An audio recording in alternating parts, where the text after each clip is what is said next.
السلام علیکم ورحمۃ اللہ وبرکاتہ۔ سوال ہوتا ہے کہ وہ عورت جس کو حمل ہے اس کے بارے میں کیا حکم ہے؟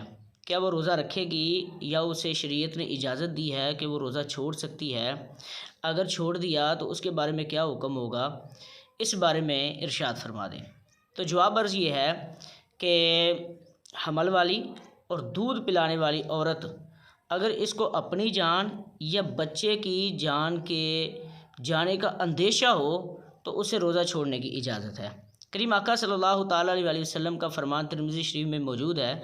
حضور نبی کریم صاحب الاولاق سیاح افلاق صلی اللہ تعالیٰ علیہ وسلم نے ارشاد فرمایا کہ اللہ پاک نے مسافر کی نماز کو ادا کر دیا، یعنی کہ جہاں 4 فرض پڑھنے تھے وہاں پہ اس نے 2 فرض پڑھنے ہیں۔ پھر ارشاد فرمایا کہ اللہ کریم نے اس کے روزے کو اور دودھ پلانے والی کو اور حاملہ کے روزے کو معاف کر دیا، یعنی کہ اگر وہ اس وقت نہیں رکھ سکتے تو اس کے لیے یہ حکم ہے کہ وہ اس کی قضا بعد میں کر لیں، وہ نماز ہو یا روزہ ہو۔ نماز جو ہے وہ مسافر کے لیے اور جو روزے کا حکم ہے وہ تینوں کے لیے باشمول اور بالترتیب ذکر کیا گیا۔ واللہ اعلم ورسولہ اعلم عز وجل وصلی اللہ تعالیٰ علیہ وآلہ وسلم۔